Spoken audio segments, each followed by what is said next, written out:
کچھ بھی نہیں کر سکتا، بندے کو تو اختیار ہی کوئی نہیں ہے، تو پھر کسی کو دیکھ کر یا کسی کے کہنے پر عمل کرنا جو ہوتا ہے وہ مجہول سا ہو جاتا ہے، اس کی حقیقت بندے کے قلب پر وارد نہیں ہوتی۔ اور جب تک بندہ کسی کی حقیقت کو اپنے دل و دماغ پر وارد نہیں کرتا، روٹین کا کام تو ہوتا رہتا ہے، فیض نہیں ہوتا۔ اب ہم اللہ کا ذکر کرتے ہیں، ہم نے کبھی سوچا ہے ہمارا رب ہے وہ کیسا ہے، وہ کتنا کریم ہے؟ یہ آپ کی سوچ پہ منحصر ہے۔ یا تو آپ یہ جیسے کہ ہمیں آج کل بتایا جاتا ہے، بس جی ادھر مرے، قبر میں گئے، جاتے ہی حساب کتاب شروع ہو گیا، لگی مار پڑنے، تو بندہ سوچنے پہ مجبور ہو جاتا ہے کہ یار ساری زندگی اس سے ڈرتے بھی رہے ہیں، جتنی وہ توفیق دیتا ہے اس کے مطابق وہ گناہوں سے بھی بچتے رہیں، پھر بھی قبر میں جا کر اس طرح ہونا عجیب سا لگتا ہے۔ کبھی سوچا ہے آپ نے یہ؟ دیکھیں نا، مثال کے طور پہ ایک آدمی ہے، ساری زندگی صرف زندہ رہنے کے لیے کھایا ہے، اتنا ہی رزق ملا ہے۔ تفکرات کا یہ عالم ہے کہ پہلے بچپنا تھا، ماں باپ کے زیر شفقت رہ کر وہ بچپنا تو گزرا، جیسے ہی بالغ ہوئے اپنی تعلیم، اپنا کاروبار، اپنی ان چیزوں کے فکر میں چلتا چلتا بندہ بوڑھا ہو گیا۔ اب فکر کیا، بچے ہیں، بچیاں ہیں، شادیاں کرنی ہیں، یعنی ایک دنیا داری کی روٹین کے فکر اور تفکرات اتنے بندے کے اوپر ہر وقت طاری رہتے ہیں کہ زندگی میں صحیح معنوں میں ہوش ہی نہیں آتی۔ ایسا ہے نا؟ بولو، ایسا ہے؟ یہ تو اللہ کا کرم ہے کہ اس نے صبر دیا ہوا ہے۔ میں نے بڑے بڑوں کو دیکھا ہے، گاڑیاں ہیں، بنگلے ہیں، دیکھنے میں ہم یہ کہتے ہیں اللہ تعالیٰ سے بڑا ہی کرم ہے بھائی، لیکن جب قریب جا کر دیکھا ہے فوراً اللہ کے یار سیتے دن والوں بہت ہی چنگے ہیں۔ پچھلے دن ہمارے گاؤں میں شاہ صاحب ہیں، یعنی ان کے دونوں میاں بیوی کی 1 کروڑ روپیہ تنخواہ تھی مہینے کی۔ دیکھ لیں 50 لاکھ روپے تنخواہ ہونا معمولی بات نہیں، تو وہ بہت بڑے لیول پہ تھے۔ ہمارے گاؤں کے ارد گرد جتنے سرکاری رقبے تھے وہ سب انہوں نے الاٹ کروا دیے، اب وہاں کالونی کاٹ رہے ہیں۔ تو مجھے پتہ چلا، لاہور سے ہمیں ملنے گیا، بہت مجھ سے شفقت کرتے ہیں، مجھے کہنے لگے کھانا کھانے لگا، وہ کھانا کھاتے ہیں۔ میں تو کھانا کھایا ہوں، کہ آجے یار پاس ہی بیٹھ جانا۔ میں بیٹھا ہوں تو میں دیکھ کر حیران رہ گیا، جس بندے کو صبح سے شام تک اور شام سے صبح تک اتنی ہوش نہیں کہ میں نے پیسے رکھنے کہاں ہیں، یعنی جو پیسے آ رہے ہیں ان کا تو کوئی حساب ہی نہیں ہے، ان کو یہ ہوش نہیں کہ میں نے پیسے رکھنے کہاں ہیں۔ تو میں نے یہ دیکھا، باجرے کی یا جو کی روٹی تھی، اتنی سی، شلجم کا سالن تھا، اور پیاز کاٹ کر اوپر ڈال کر وہ چھوٹے چھوٹے لقمے لے کے وہ کھا رہے تھے۔ میرا فوراً خیال گیا، اگر یہی کھانا کھانا ہے تو یہ تو اگر صبح بندہ جائے دیہڑی پہ 700-800 روپے کی دیہڑی لا کے شام آتی تو یہ بھی کھا سکتا بندہ۔ پھر یہ اتنے چکر کہ نہ تمیز حلال کی، نہ تمیز حرام کی، نہ سوچ حلال کی، کس کشمکش میں بندہ پڑا ہوا ہے۔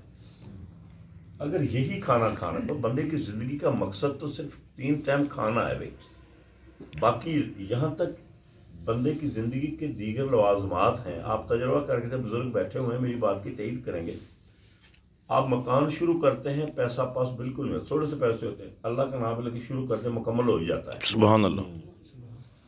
بچے اور بچی کی شادی کرنی ہے، پیسہ پاس کچھ نہیں، دن مقرر کر دیے ہیں، بندہ پریشان تو ہوتا ہے، لیکن شادی ہو ہی جاتی ہے، سبحان اور اللہ، الحمدللہ رب العالمین بندے کی سوچ سے بہتر ہو جاتی بے ہے۔ شک، یہ پاس کچھ نہیں لیکن کام سارے ہو جاتے ہیں، یہ اندر اندر کون سی قوت کار فرما ہے؟ اس قوت کو سمجھنے کا نام توحید ہے، اس قوت کو سمجھنے کا نام ذکر ہے، اس قوت پر فکر کرنے کا نام یہ ذکر ہے۔ اگر ہم صرف یہ یو یو یو یو ہل ہل کے ہم سب کرتے ہیں، ہمیں یہ پتہ ہی نہیں ہم پکار کسے رہے ہیں، تو پھر یہ ذکر تو نہ ہوا۔ اللہ کے حبیب صلی اللہ تعالیٰ علیہ وسلم آپ نے ارشاد فرمایا، صحابہ عرض کرتے ہیں یا رسول اللہ ہمیں کیسے پتہ چلے کہ ہمارا رب ہم سے پیار کرتا ہے؟ اسے تو ہم نے دیکھے نہیں، آپ نے فرمایا اللہ ہے، ہم نے مان لیا، اس سے پہلے تو گمراہ تھے، کوئی بتوں کو پوج رہا ہے، کوئی کچھ کر رہا ہے، کوئی آپ کو اپنا رب مان رہا ہے، یا رسول اللہ ہمیں کیسے پتہ چلے؟ کوئی مثال دے کر ہمیں سمجھائیں کہ ہمارا رب ہمارے اوپر کتنا مہربان ہے۔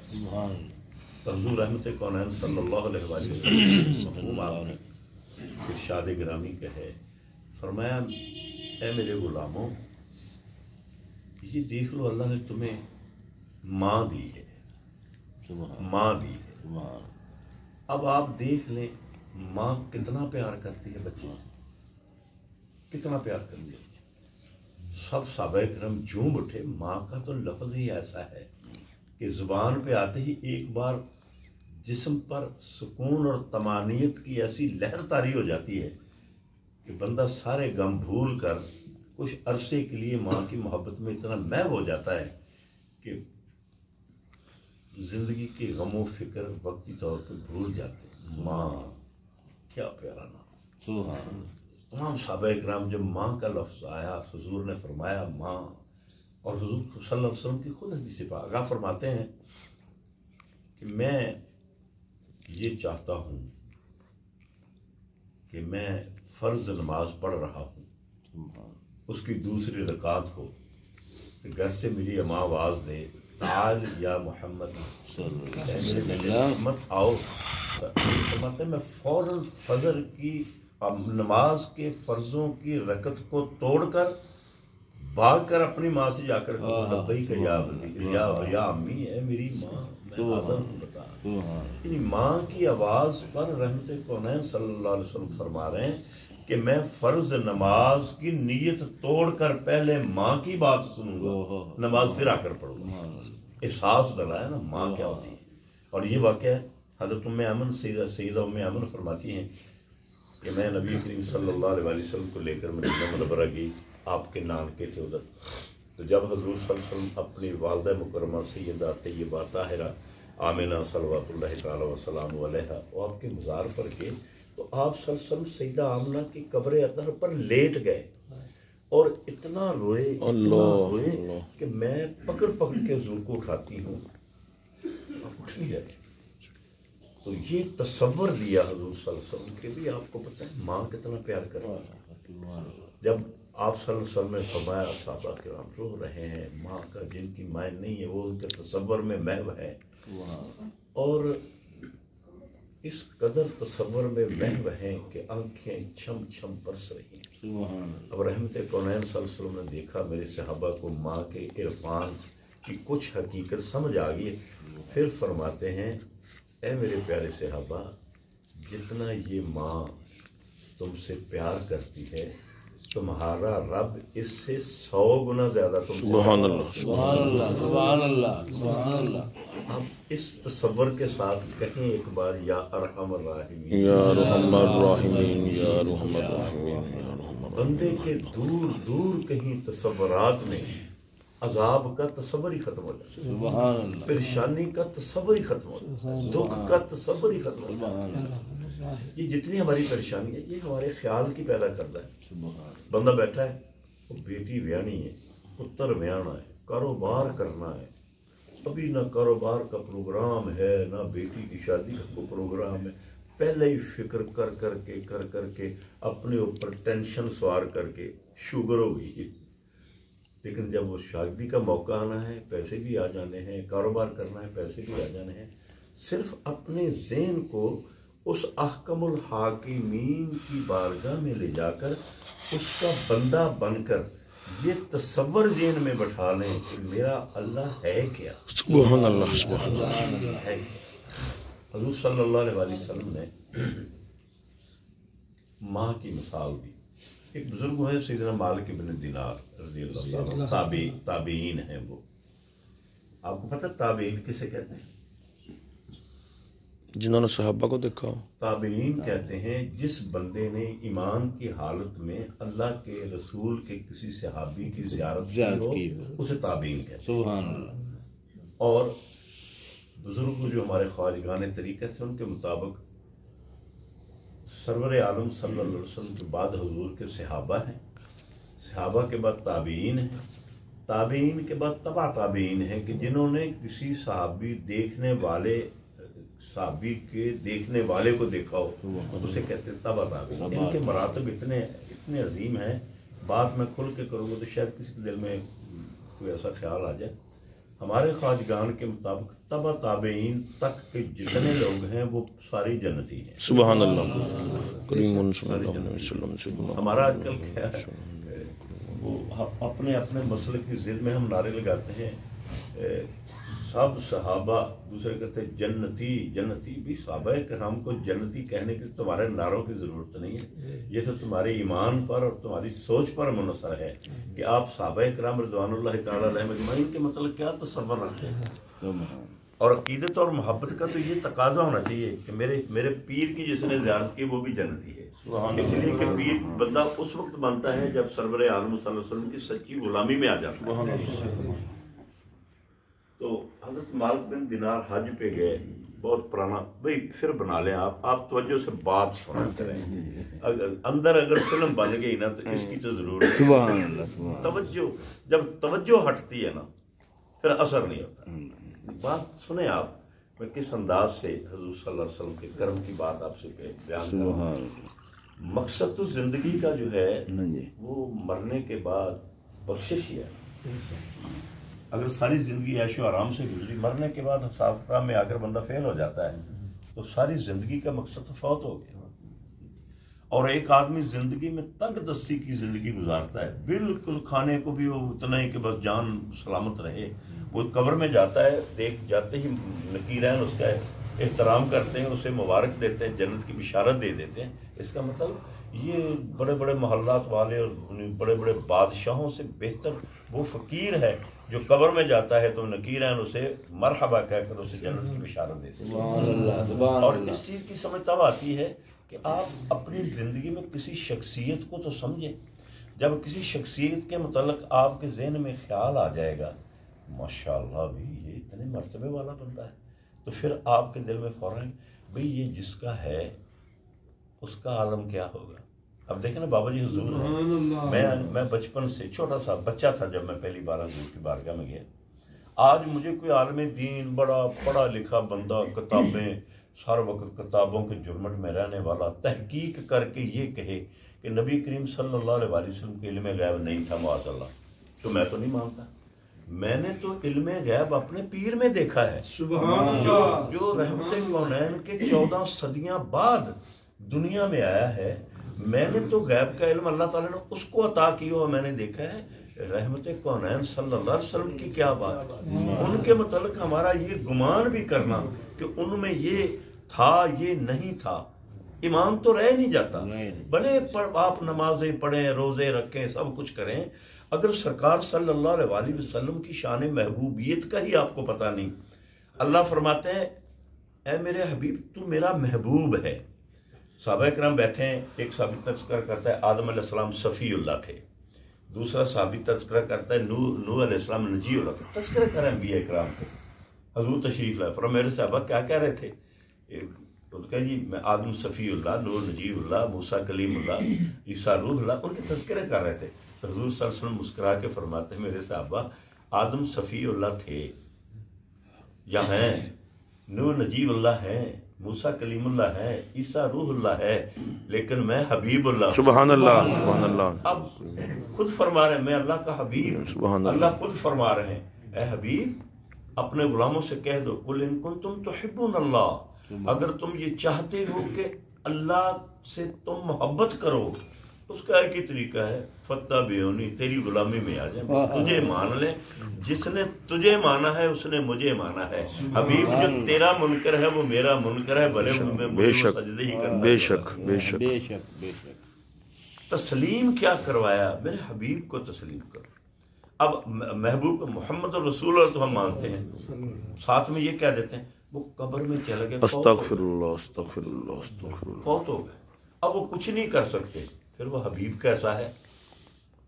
کبھی سوچتے ہیں حی قیوم مالک ہو جو سدا زندہ ہے سبحان اللہ۔ اور وہ زندگی کے نظام کو قائم کیے ہوئے، کیسا قیوم ہے کہ زندگی کے پورے نظام اس کی مٹھی میں ہے، اتنا بڑا قیوم ہے، اور خود زندہ ہے، سب کچھ مر جائے، سب کچھ فنا ہو جائے گا، حتیٰ کہ موت کو بھی موت آ جائے گی، کچھ نہیں رہے گا، تو وہ خود اعلان کرے گا، سننے والا کوئی نہیں، وہ خود اعلان کرے لمن الملک اليوم، آج کون ہے سب کا حاکم، پھر خود ہی فرمائے گا للہ الواحد القہار، سبحان اللہ، واحد القہار، صرف میں ہی حی ہوں، باقی سب کو میں نے زندگی دی ہے، میری زندگی سے وہ زندہ ہے، میں جب چاہتا ہوں لے لیتا ہوں۔ تو اب اتنا بڑا حی قیوم ہو تو حبیب اس کا مردہ ہوگا؟ استغفر اللہ، نعوذ باللہ۔ سوچیں تو صحیح، ہماری سوچ کا معیار کس قدر نیچے گر چکا ہے کہ نہ ہم اپنے آقا و مولا صلی اللہ علیہ وسلم کی عظمت کے واقف ہیں، نہ اس مالک کائنات کے واقف ہیں جو قرآن کریم کے ایک ایک حرف سے اپنی شان عفو، اپنی شان درگزر، اپنی شان رحیمی کا اعلان فرما رہا ہے۔ تو جس کا ہم ذکر کرتے ہیں اس کی کچھ نہ کچھ تو سمجھ ہونی چاہیے۔ حضرت مالک بن دینار حج پہ گئے، اس وقت حج لاکھوں میں نہیں ہوتے تھے، تھوڑے سے بندے ہوتے تھے، دور دور سے جانا، سواریاں بھی یہ گدھے، اونٹ اور گدھے کی سواری، گھوڑے کی سواری ہوتی تھی۔ اب حج ہو گیا، مینا میں آئے، سوچ میں پڑے ہوئے ہیں، اور اللہ کی بارگاہ میں عرض کرتے ہیں یا اللہ کرم تو فرما دے، آج مجھے بتا دے جتنوں نے حج کیے سب کا حج ہو گیا، سب کا حج ہو گیا۔ آپ دیکھیں اللہ کے ولیوں کی پرواز کتنی بلند ہے، براہ راست اللہ سے مخاطب، یا اللہ حج ہو گیا، اور اللہ کریم اپنے حبیب کے صدقے اپنے محبوب کے غلاموں کو یہ قوت عطا فرمائی ہوئی ہے کہ وہ سوال کر سکتے ہیں اور اس کا وہ جواب دیتا ہے، اس کا جواب دیتا ہے۔ ان کے کانوں میں آواز آتی، فرمایا ہاں سب کا حج قبول ہو گیا، ایک کا نہیں ہوا۔ یا اللہ وہ کون ڈر آ گیا کہ کہیں وہ ایک میں ہی نہ ہوں، ڈر دے۔ ہر وقت اس کی بارگاہ میں ڈر سے ہی رہنا چاہیے۔ وہ بندہ جو ہوا، بندے کا مطلب ہی کیا ہے؟ بس مالک کے سامنے وہ کچھ نہیں، فنا ہے مالک کی ذات میں۔ جب مالک کا تذکرہ آ جاتا ہے بندے کی حیثیت ختم ہو جاتی ہے۔ تو عرض کرتے ہیں یا اللہ یہ بھی کرم فرما دے، وہ کون ہے؟ آواز آتی ہے، اس کا نام ہارون بلخی ہے۔ ظاہر ہے حج قبول نہیں ہوا تو حج پہ تو آیا ہی ہوگا نا، تو تبھی قبول نہیں ہوا نا۔ اب اٹھے، مینا میں گھوم رہے ہیں، ابھی تو مینا الحمدللہ بھر جاتا ہے، 40-50 لاکھ بندے، تھوڑے سے بندے ہوتے ہیں، یہ کون جی، یہ ایران سے ہیں، یہ پاکستان سے ہیں، اپنے اپنے تھوڑے تھوڑے خیمے لا کے بیٹھے ہیں۔ تو پوچھتے پوچھتے چلے گئے کہ بھی بلخ سے بھی کوئی بندے آئے ہیں حج کرنے کے لیے۔ سمجھ میری بات کی آ رہی ہے نا؟ ہاں جی آ رہی ہے جو ہے نا سب الحمدللہ۔ بلخ سے بھی بندے، ہاں جی وہ سامنے خیمے جو لگے وہ بلخ کے ہیں، 500-700 بندہ تھا۔ جا کر پوچھتے ہیں بھی آپ میں کوئی ہارون بھی ہے؟ تو وہ ایک بندہ کہتا سبحان اللہ جی آپ نے کس کا نام لے دیا، وہ تو ہمارے علاقے کے ولی اللہ ہیں۔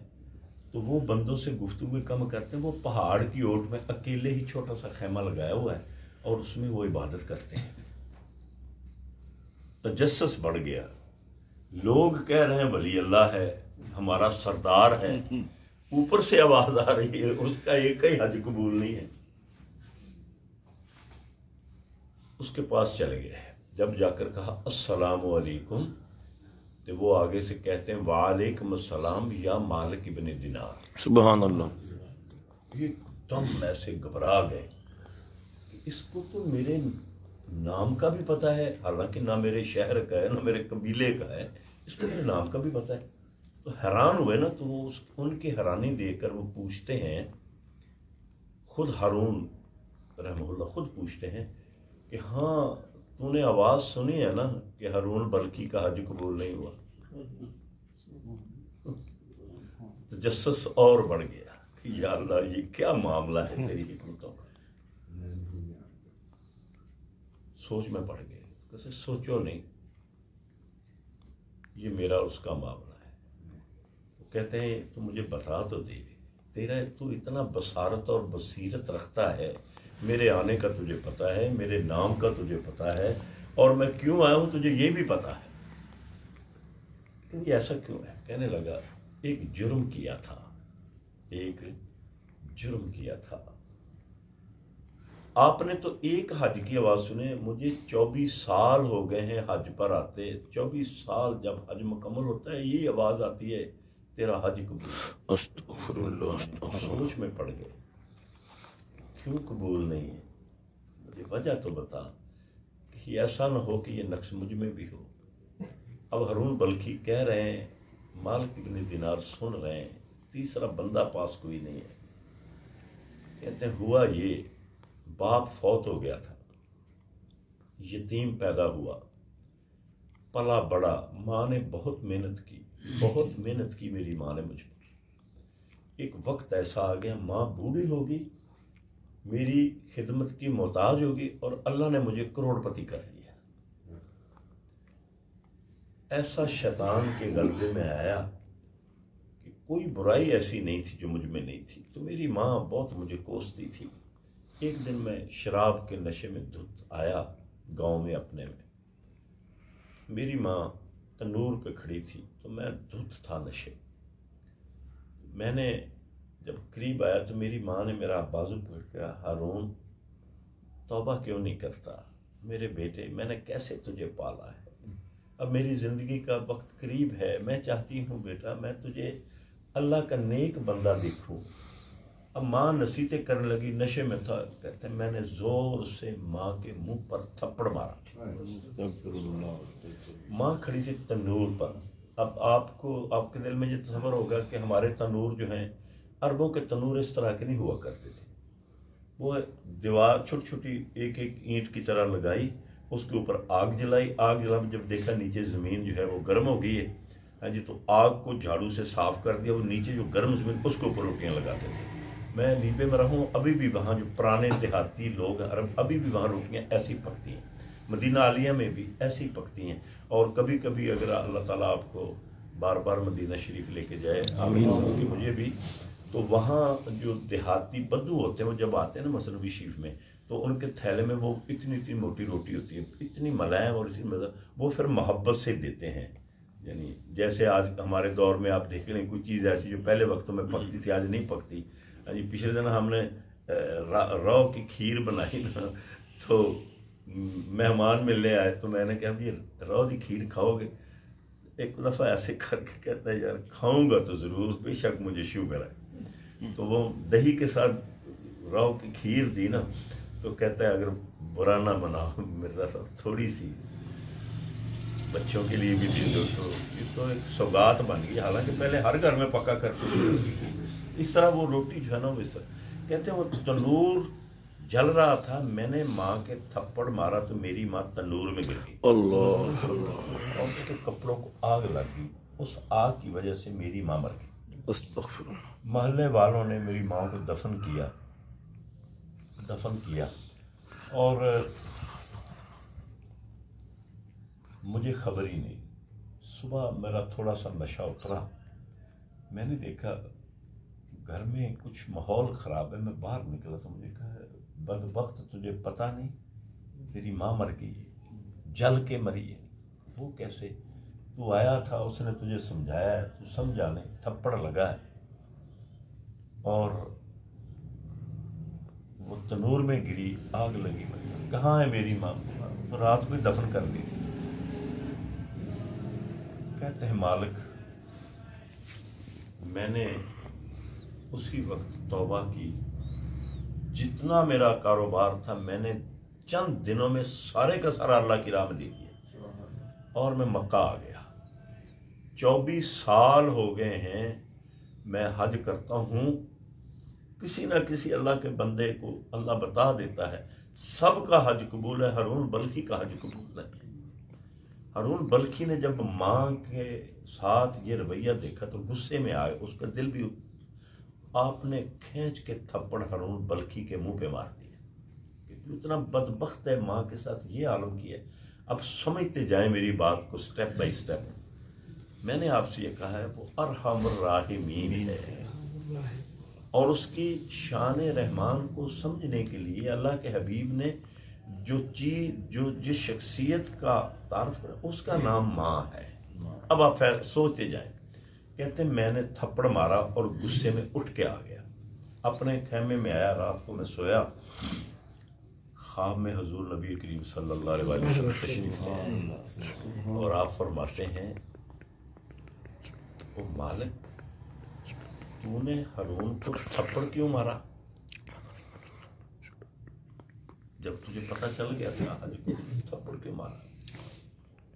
عرض کرتے ہیں یا رسول اللہ اس نے ماں کی گستاخی کی تھی، میرے دل میں ماں کی محبت تھی، ماں کی محبت نے جوش مارا، میں نے تھپڑ مار دیا۔ رحمت کونین صلی اللہ علیہ وسلم فرماتے ہیں مالک جس ماں کی وجہ سے وہ اس عذاب میں ہے، قیامت کے دن اس کی ماں نے ہی اس کو چھڑانا۔ سبحان اللہ۔ اب دل میں خیال آ گیا حج قبول نہیں ہو رہا، ماں مر گئی، یہ ماں کیسے چھڑائے گی؟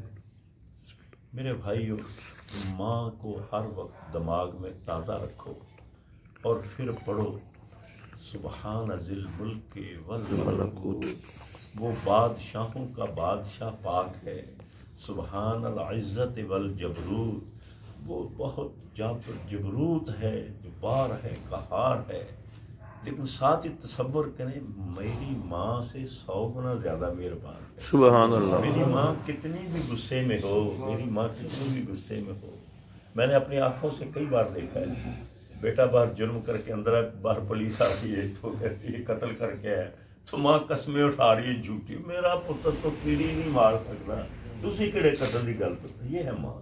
اب اس ماں کے تصور کے ساتھ یا حی یا قیوم کو دماغ میں بٹھاؤ، پھر تمہارا یقین کامل ہوگا۔